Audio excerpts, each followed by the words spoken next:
right, today we are taking a look at my Pantlaza Sun-Favored Dinosaur deck. So starting off with the mana base, it has 35 lands. It's a little bit low, but with the immense amount of ramp and card advantage that this deck is able to produce, it ends up evening out in the end. I think after our games and future iterations of the deck, I'll probably bump the lands up to maybe 37 for a little bit more consistent of an experience. But for the deck that you saw in our Commander Showdown, it had 35 lands in it. The mana base features all 3 fetches of the Naya colors, along with all 3 shocks, all 3 check lands, and all 3 pain lands. It also has a Jetmir's Garden in there. As for the ramp, we are looking at an Arcane Signet, Avacyn's Pilgrim, a Birds of Paradise, a Boros Signet, Farseek, Gruul Signet, Intrepid Paleontologist. This also functions as Graveyard Hate to deal with pesky graveyard decks, and along with that, it is a piece of recursion. Nature's Lore, Otepec Huntmaster, along with being a cost reducer for all of my dinosaur spells, which there are many in the deck, it also can grant haste to a dinosaur. Rampant Growth, Selesnya Signet, Soul Ring, 3 Visits, Topiary Stomper, and Wayward Swordtooth. Both Topiary Stomper and Wayward Swordtooth are great in the deck because they function as ramp and fixing. They go and search up a basic land, and then they also pack a pretty big punch, bringing toughness that is ahead of rate, with Topiary Stomper bringing 4 toughness for 3 mana, and Wayward Swordtooth bringing 5 toughness for 3 mana.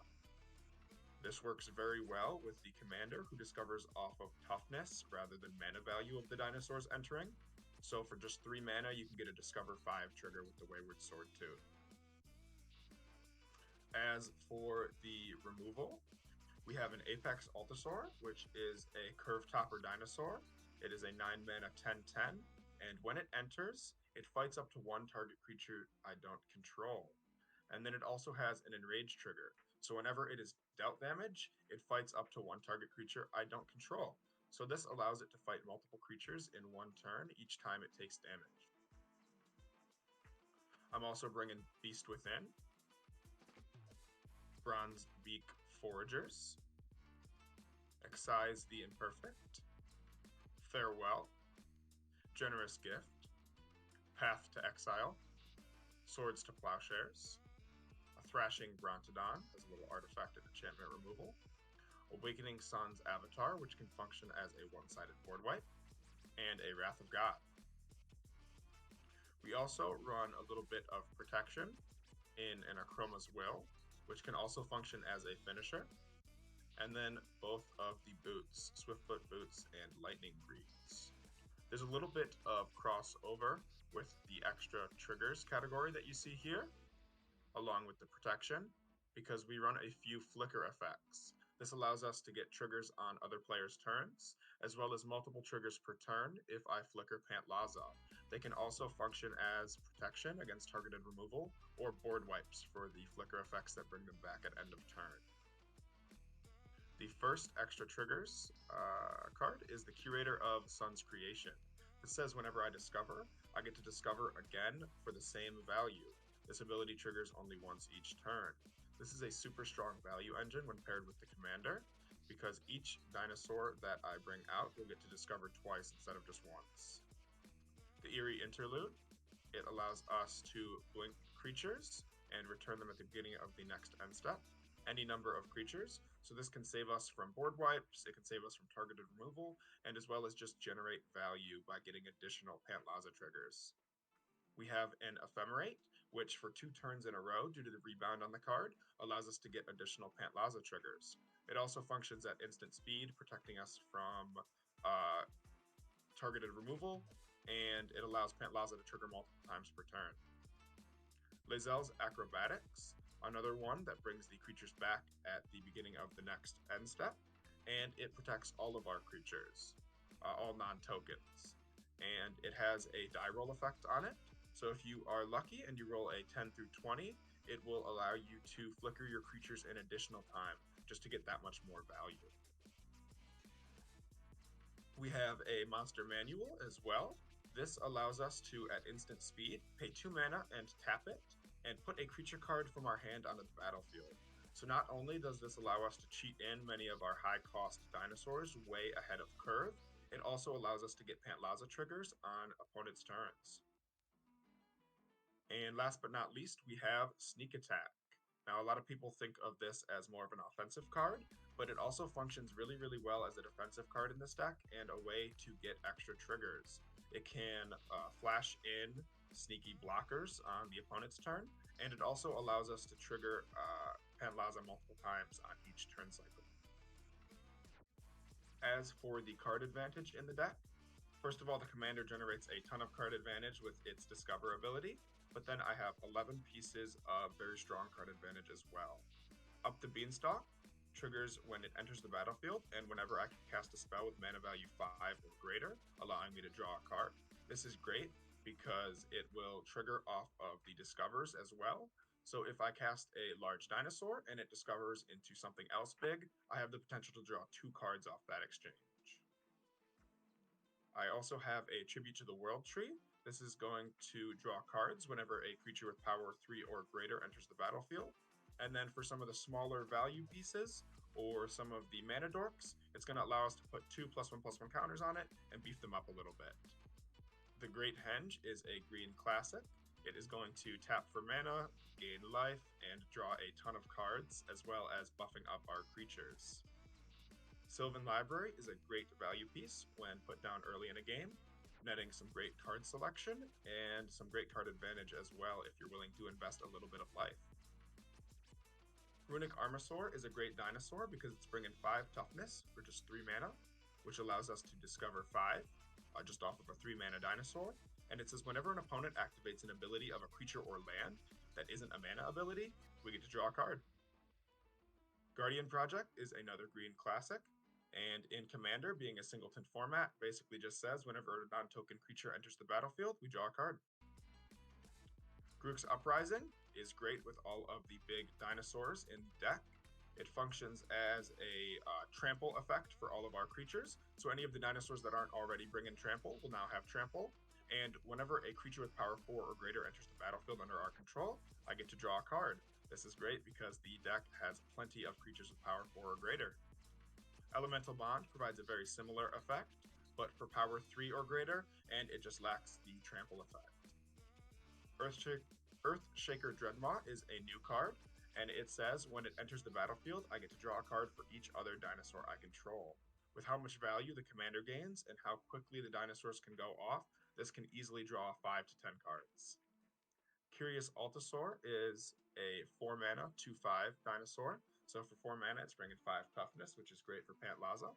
And it says whenever a dinosaur I control deals combat damage to a player, I get to draw a card.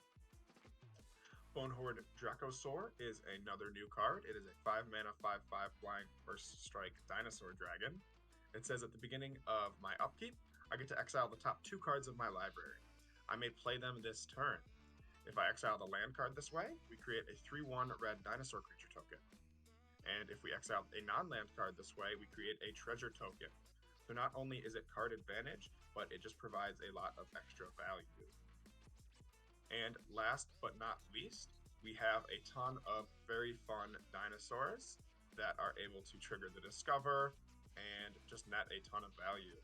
We have dinosaurs on a spaceship, which functions as a dinosaur lord, and you can also suspend it for extra value, creating 2/2 red and white dinosaur creature tokens with flying and haste every turn. Vitali is a fan favorite. He is a 7/7, and when he enters, each player exiles from the top of their library until they hit a non-land card, and we can cast those without paying their mana cost. The OG Vitali does a very similar effect, but on attack, and he just exiles the top. Flaming Tyrannosaurus has great synergy in the deck. It is a 7 mana 5/5 menace. It says, whenever I cast a spell from anywhere other than your hand, he deals 3 damage to any target, and I put a +1/+1 counter on him. This triggers off of both of the Italis, and it triggers off of all of the different Discover effects in the deck. And when he dies, he deals damage equal to his power to each opponent.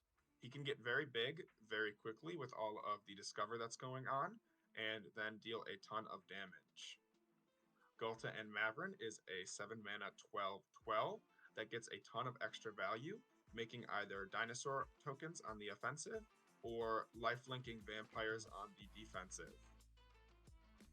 Gulta Primal Hunger is a 12 mana 12/12 trample, and it costs X less to cast, which is the total power of creatures I control. This can very easily be a 2 mana 12/12, which allows us to discover 12 in the deck. We also have the new Gulta, Stampede Tyrant. For 8 mana, it is a 12/12 trample, and when it enters the battlefield, we get to put any number of creature cards from our hand onto the battlefield. With how much card advantage this deck is able to generate, this can quickly dump 4 or 5 big game-ending dinosaurs onto the battlefield. We have Gisheth, Sun's Avatar. It is an 8 mana 7/6 Vigilance Trample Haste. This is a very sneaky dinosaur. It can just come out of nowhere, and when it deals combat damage to a player, we reveal that many cards from the top of our library. We put any number of dinosaur creature cards from among them onto the battlefield and the rest on the bottom. This can be an instant board state. We have another new one here, the Hunting Velociraptor. It is a 3 mana 3/2 first strike, and it says dinosaur spells you cast have Prowl for 2 and a red. This means that if a dinosaur has dealt combat damage to a player this turn, we can cast those spells for just 2 and a red rather than their mana costs. With so many high-cost creatures in the deck, this can very easily enable some pretty insane dinosaurs to come onto the battlefield as early as turn 4. We have Kinjali's Sunwing. This is another value piece. It is 2 and a white for a 2/3 flyer. It says creatures your opponents control enter the battlefield tapped. This can allow us to stay on the offensive for longer, with our dinosaurs swinging in even after they play blockers. We have a Pugnacious Hammerskull. This has great synergy with Pantlaza because it is a 3 mana 6/6. So for just 3 mana, it allows us to discover 6. And whenever it attacks while I don't control another dinosaur, we put a stun counter on it. So it's a little bit of a drawback, but when this thing is attacking 99% of the time, we're going to have more dinosaurs. Quartzwood Crasher is a 5 mana 6/6 trample, and it says whenever one or more creatures you control with trample deal combat damage to a player, you make an XX green dinosaur beast creature token with trample, where X is the amount of damage dealt to that player. So this creature, because we have so many different dinosaurs with trample, is able to make a giant dinosaur token for free, which will then allow us to discover with Pantlaza. We have Regal Behemoth. It is a 6 mana 5/5 trample. When he enters the battlefield, we become the Monarch. And whenever I tap a land for mana while I'm the Monarch, I add an additional mana of any color. So this, along with something like Monster Manual, or if we're able to protect it for a full turn cycle, can start to go off, doubling up all of our mana. Regisaur Alpha is a 5 mana 4/4, and it says other dinosaurs you control have haste.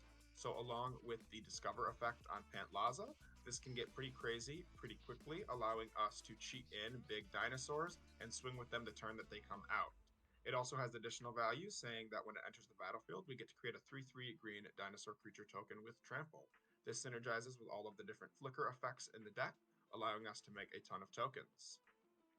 Temple Altasaur is a 5 mana 3/4 dinosaur. It says if a source would deal damage to another dinosaur you control, prevent all but one of that damage. This is fantastic with any enrage effects, and also protects us from board wipes like Blasphemous Act.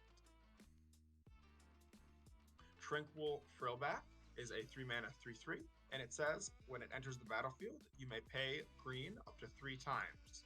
When you pay this cost 1 or more times, choose up to that many. It can destroy target artifact or enchantment, exile target player's graveyard, or gain 4 life. It's sort of like a Swiss Army knife. It just does it all. We have a Wrathful Raptors. This is a 5 mana, 5/5 trample dinosaur, and it says whenever a dinosaur I control is dealt damage, it deals that much damage to any target that isn't a dinosaur. So you see effects like this in Sliver decks, in Dragon decks, and now dinosaurs have it as well. It's fantastic if anyone casts a Blasphemous Act. It's just a game ender, and it makes blocking very, very hard for our opponents. Last but not least, we have Zakama Primal Calamity. It is a 9 mana, 9/9 Vigilance Reach Trample. It says when it enters the battlefield, if we cast it, untap all lands we control. And then it has some very great effects. For 2 and a red, it deals 3 damage to any target. For 2 and a green, we get to destroy target artifact or enchantment. And for 2 and a white, we get to gain 3 life. So because it has that enter the battlefield trigger that functions off of cast, it allows us to net a ton of value if we can ever discover into it. There are a few dinosaurs that we have that are able to discover into it and net that extra value from untapping all of our lands. So that is the overview of the deck. It is built all around the Commander's Discover triggers and amassing a giant army of huge dinosaurs.